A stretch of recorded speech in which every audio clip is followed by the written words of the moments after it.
pendidikan. Guru penggerak menghamba pada murid, kreatif rancang pembelajaran. Hargai potensi, tingkatkan prestasi, lahirkan profil pelajar Pancasila. Belajar, bergerak, berbagi untuk negeri, kita menjalin kolaborasi. Belajar, bergerak, berbagi untuk negeri, demi bakti pada Ibu Pertiwi.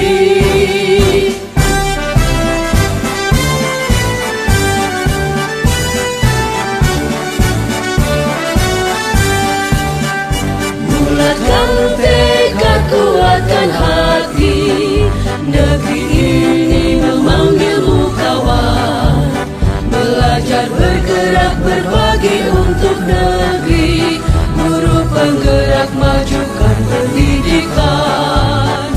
Guru penggerak menghamba pada murid, kreatif rancang pembelajaran. Hargai potensi, tingkatkan prestasi, lahirkan profil pelajar Pancasila.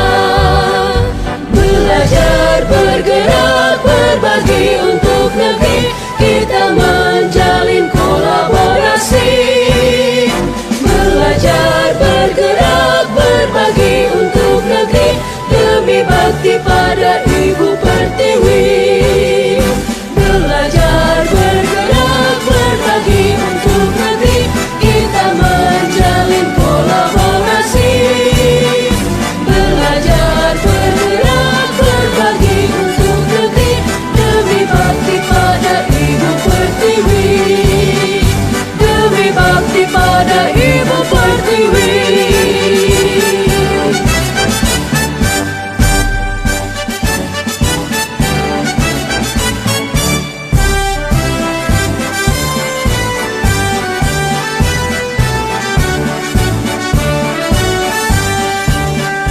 Bulatkan tekad, kuatkan hati, negeri ini memanggilmu kawan. Belajar, bergerak, berbagi untuk negeri, guru penggerak majukan pendidikan. Guru penggerak menghamba pada murid, kreatif rancang pembelajaran. Hargai potensi, tingkatkan prestasi, lahirkan profil pelajar Pancasila. Belajar, bergerak, berbagi untuk negeri, kita menjalin kolaborasi. Belajar, bergerak, berbagi untuk negeri, demi bakti pada Ibu Pertiwi.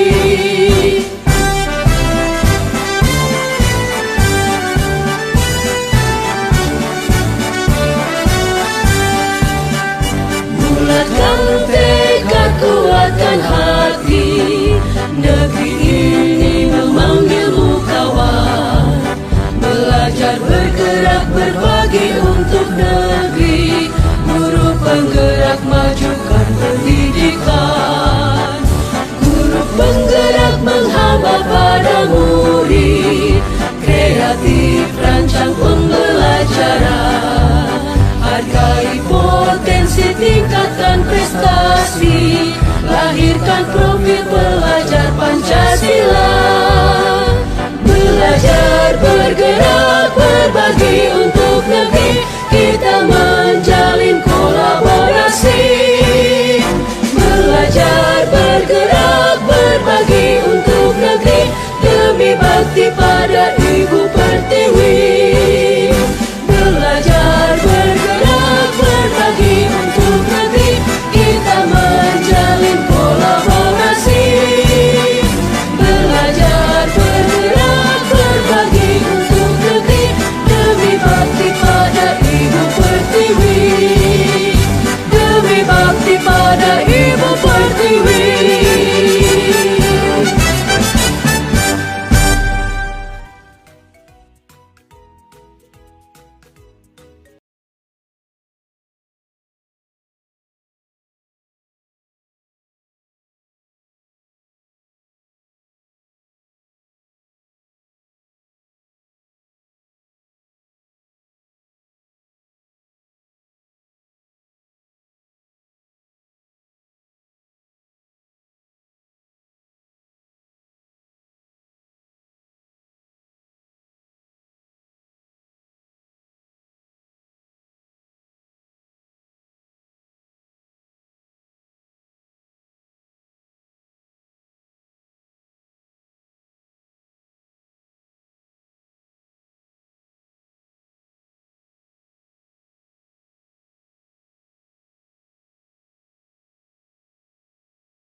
Berikutnya Pak, hal-hal apa saja yang selama ini merupakan tantangan dalam pengambilan keputusan pada kasus-kasus dilema etika?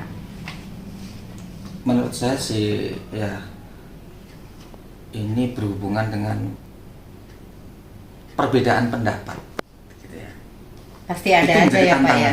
tantangan kita sebagai seorang pimpinan, karena dengan berbagai pendapat yang berbeda ini kita justru malah bisa mengambil keputusan yang terbaik, yang paling baik yang mana bisa dianalisis oleh kita.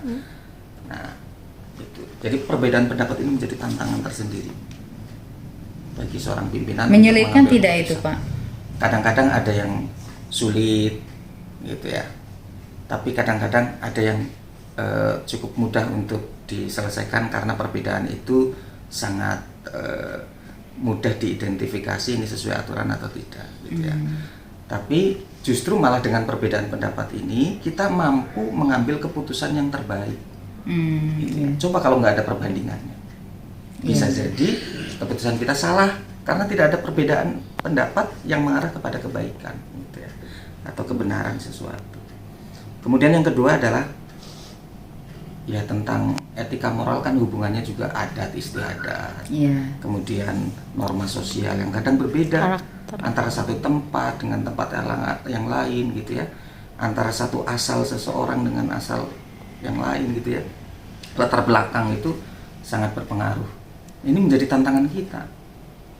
Belum tentu kita mempunyai pengalaman yang sangat banyak, tapi di suatu tempat tertentu yang berbeda dengan orang-orang yang ada di sekitar kita, mengambil keputusan dengan latar belakang kita itu akan diterima dengan nyaman, dengan baik oleh orang lain. Belum tentu. Nah ini menjadi tantangan sendiri. Bagaimana mengolaborasikan antara satu adat istiadat, norma, latar belakang yang berbeda-beda itu. Nah, yang ketiga kalau menurut saya kadang-kadang kita diintervensi oleh perasaan kita. Gitu ya. Ini menjadi tantangan. Kita harus bisa menilai perasaan kita itu dari sisi hukum benar atau salah. Itu yang paling penting. Nah, ini menjadi tantangan. Bahkan mungkin perasaan orang lain bisa menjadi berpengaruh kepada perasaan kita. Nah, ini jadi dilema tersendiri. Nah, menjadi tantangan. Tapi itu semuanya bisa kita timbang-timbang melalui apa? Karena kebenaran itu hakiki. Nah, kita pilih mana yang paling benar gitu ya, baru kita libatkan perasaan kita. Kira itu.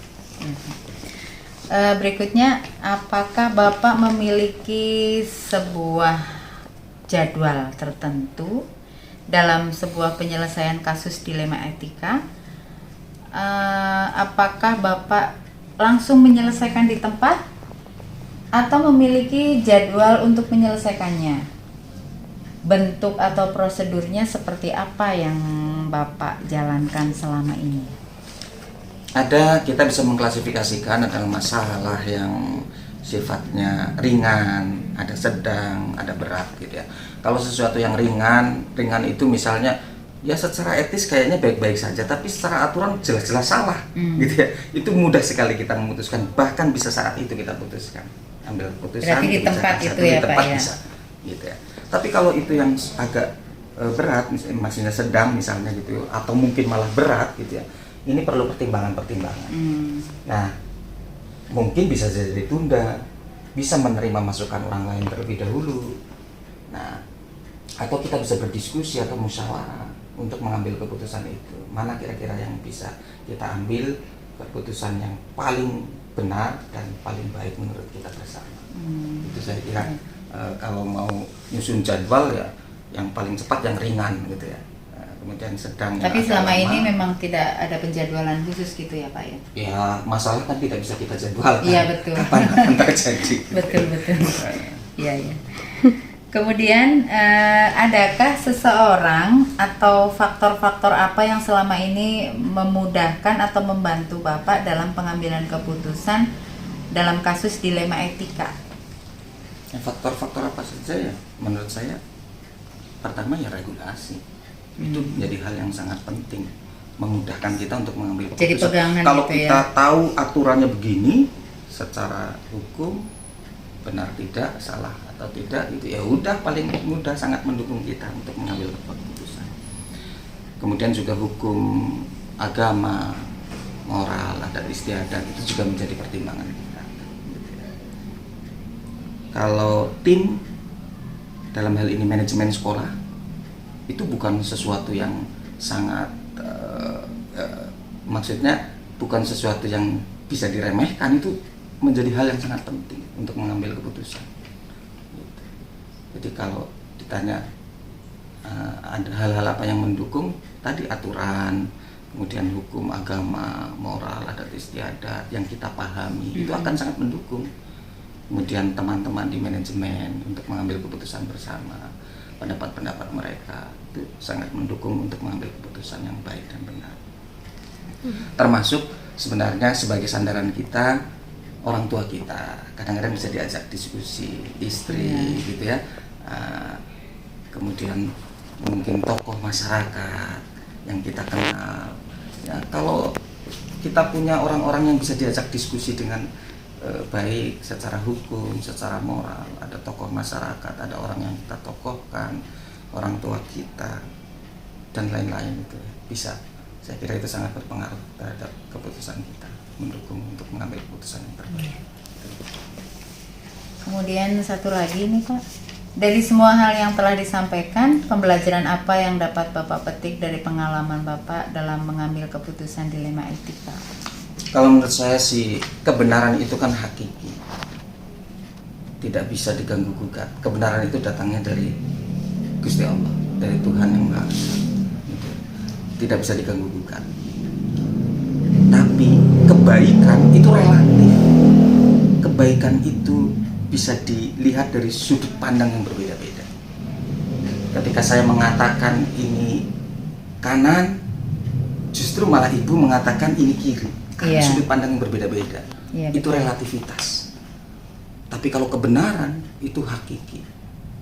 Jadi kita harus mengambil keputusan itu berdasarkan kebenaran terlebih dahulu, baru melibatkan hal-hal yang lain, termasuk kebaikan dan perasaan yang kadang-kadang berbeda-beda antara satu orang dengan orang lain.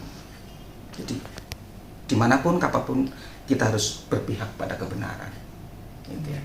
Bukan dari sisi etika, moral dan sebagainya, kadang-kadang yang antara satu orang dengan orang lain itu berbeda-beda pendapatnya, gitu. Kemudian jangan anggap remeh pendapat orang lain, itu penting. Nah, kita tidak bisa berjalan sendiri, kita bisa saja memandang ini sebuah kebenaran, tapi karena pemahaman kita terhadap aturan yang kurang, tidak menerima pendapat dari orang lain, tidak menerima informasi dari orang lain, bisa jadi pengambilan keputusan kita jadi salah, gitu ya. Jadi pendapat orang lain itu harus kita pertimbangkan, tapi tetap aturan kebenaran itu yang menjadi dasar kita untuk mengambil keputusan. Termasuk tadilah musyawarah mufakat itu juga penting. Tiga hal ini yang saya kira bisa diambil dari diskusi kita, gitu ya. Aduh, luar biasa sekali ini Pak, saya banyak belajar dari Bapak, ilmu baru buat saya. Mungkin saya karena belum pernah berada pada posisi itu, jadi ini harus banyak belajar lagi. Dan ini ilmu baru buat saya di CGP. Yang jelas saya bisa ngobrol langsung dengan Bapak yang sudah langsung menghadapi di dunia nyata gitu. Kalau saya baru teorinya saja Pak. Terima kasih banyak ini Pak atas waktunya yang sudah Bapak berikan ke saya sehingga saya bisa melakukan wawancara dengan Bapak di sini. Ya, terima kasih, sama-sama, selamat, sukses, semoga dapat menyelesaikan program calon guru penggerak ini. Amin, amin. Baik, amin. Sukses, amin. Dan bisa memberi manfaat bagi siapapun. Amin. Terima kasih.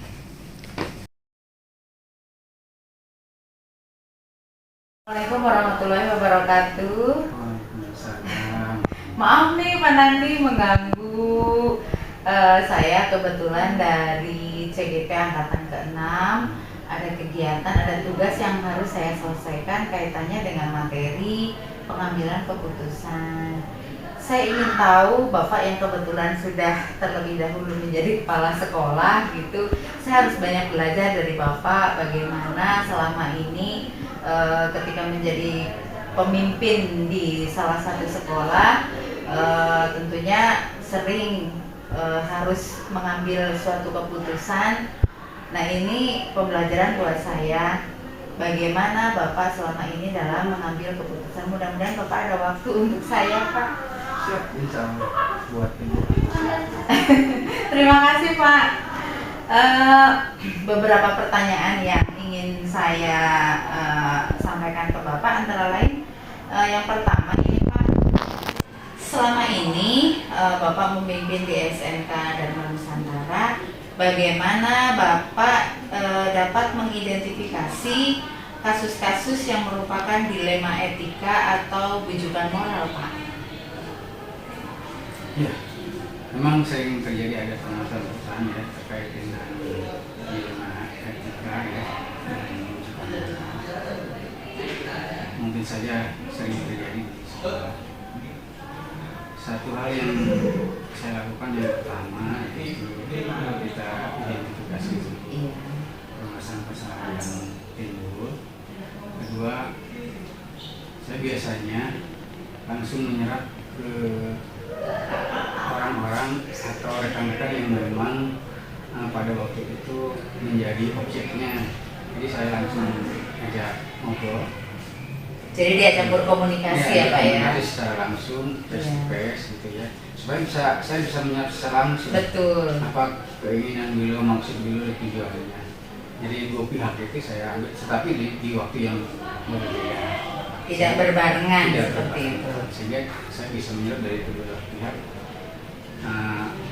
Itu sebagai bahan buat saya nanti untuk menentukan arah kebijakan saya. Tentunya memang suka aja dua-duanya benar gitu ya. Tetapi saya yakin dari kedua kebenaran itu ada hal-hal kekurangannya juga gitu ya. Masih dari dua sisi itu ada sisi kekurangannya. Maka nanti akan diidentifikasi mana yang lebih baik atau sisi kekurangannya lebih sedikit. Maka barangkali itu akan menjadi keputusan saya untuk diambil keputusan buat saya.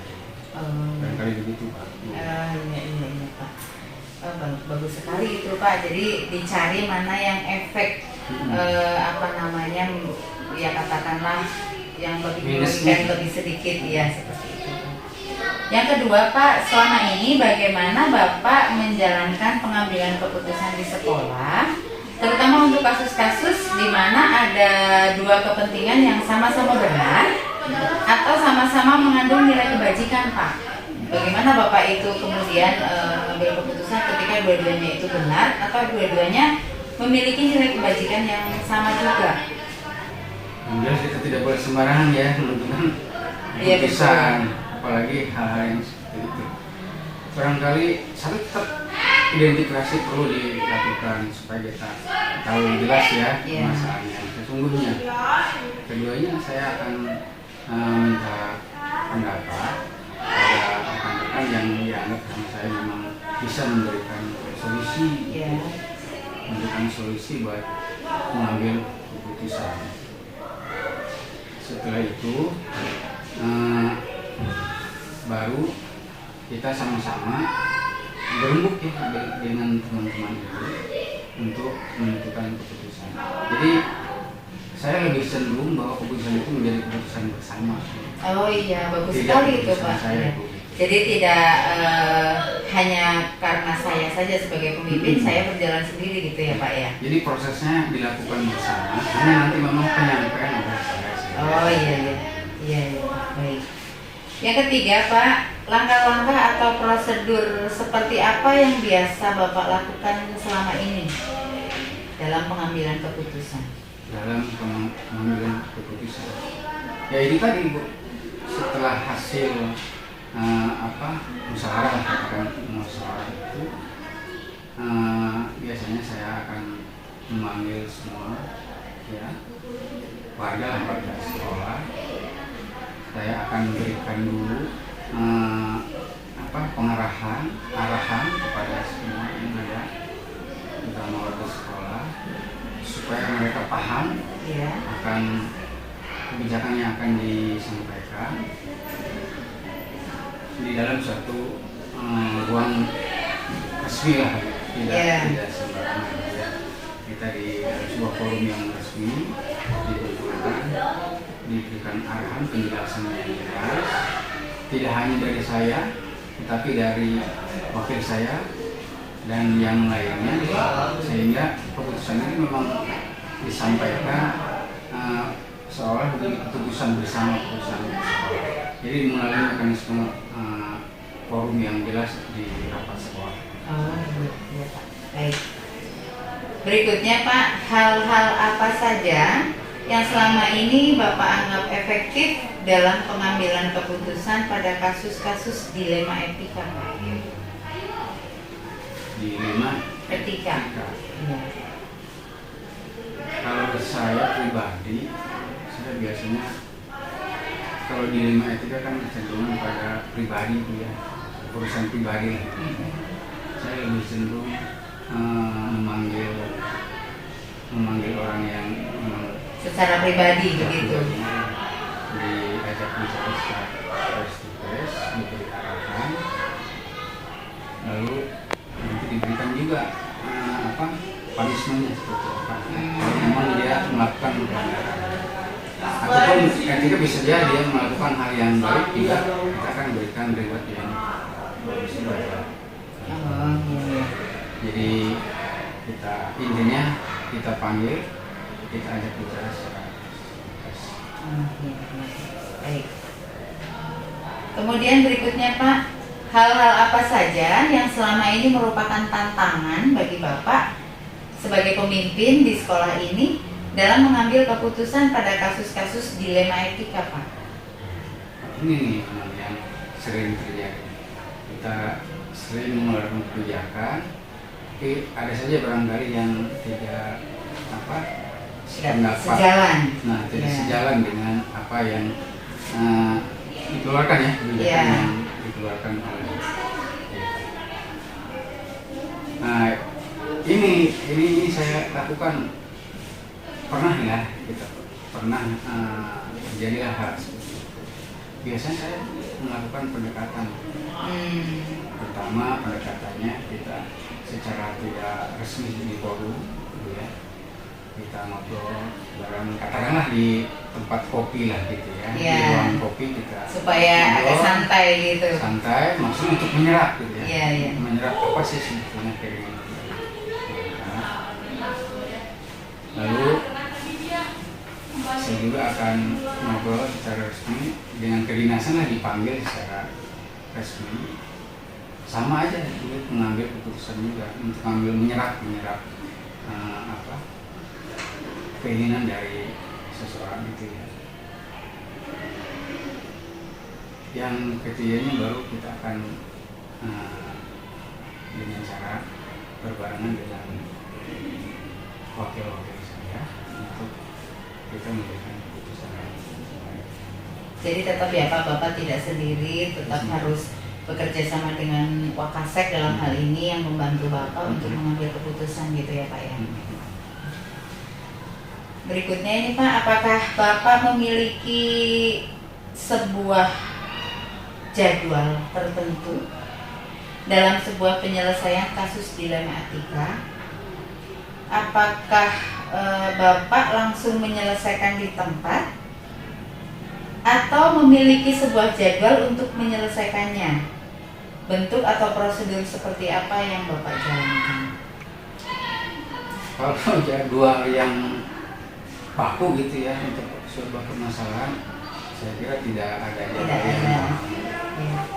Hanya ketika ada permasalahan tentunya tidak langsung kita ambil keputusan, kita akan mencari informasi dulu, identifikasi dulu permasalahan yang ada, nanti baru setelah kondisinya memungkinkan, baru kita akan mengambil keputusan.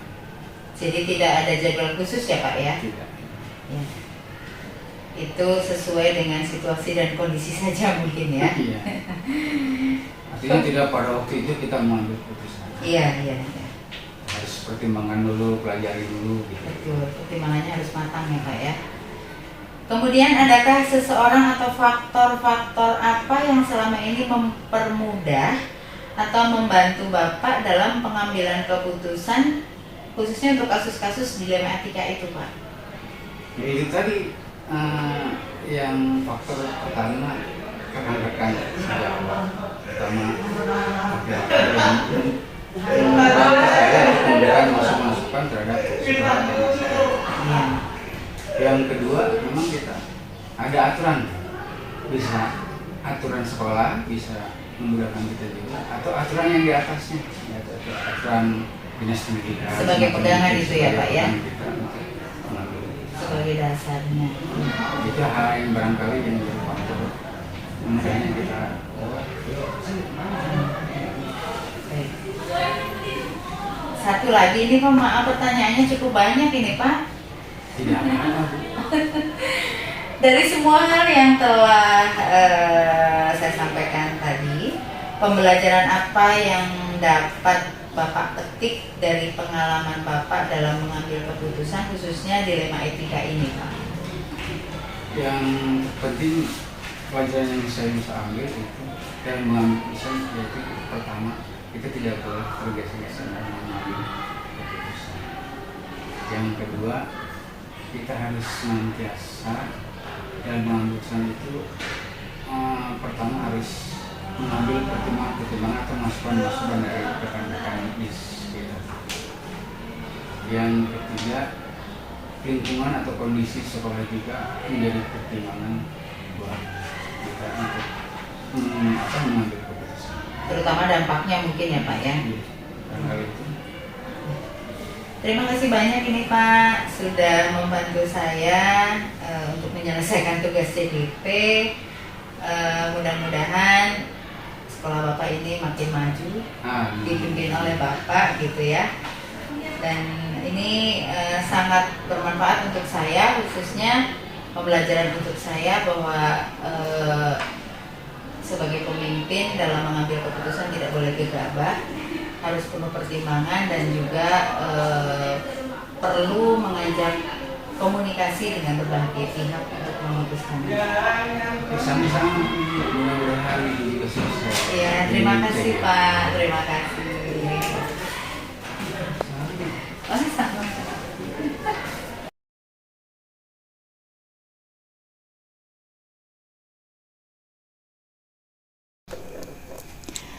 Berdasarkan hasil wawancara yang dilakukan oleh para pemimpin yang saya wawancarai dalam pengambilan keputusan itu antara lain, yang pertama, mengidentifikasi permasalahan dan mengambil keputusan dengan berdiskusi bersama warga sekolah, stakeholder, ataupun wali murid.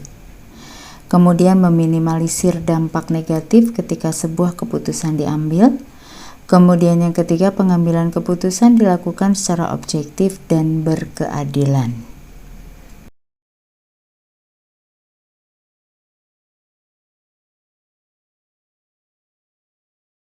Berdasarkan hasil dari wawancara tersebut, ada beberapa kesamaan sebagai berikut. Yang pertama, tahap identifikasi permasalahan. Yang kedua, penyelesaian permasalahan melalui musyawarah bersama. Adapun perbedaannya dari kedua wawancara tersebut adalah pemimpin yang pertama lebih mengedepankan analisis masalah, kemudian dihubungkan dengan regulasi sebagai dasar pengambilan keputusan, dilanjutkan dengan musyawarah mufakat. Pemimpin kedua lebih mengedepankan diskusi dalam pengambilan keputusan. Apabila saya menghadapi permasalahan dilema etika untuk mengambil keputusan dan menguji keputusan yang membingungkan tersebut, saya akan menerapkan 9 langkah pengambilan dan pengujian keputusan, mulai dari mengenali nilai-nilai yang bertentangan, menentukan siapa yang terlibat, mengumpulkan fakta-fakta yang relevan, melakukan uji benar salah, menguji paradigma benar lawan benar, melakukan prinsip penyelesaian dilema atau resolusi, melakukan investigasi opsi trilema, membuat keputusan lalu merefleksinya. Saya akan menerapkannya jika dihadapkan dengan masalah dilema etika atau bujukan moral, atau jika teman saya menemui kasus tersebut, saya segera akan menawarkan bantuan kepadanya.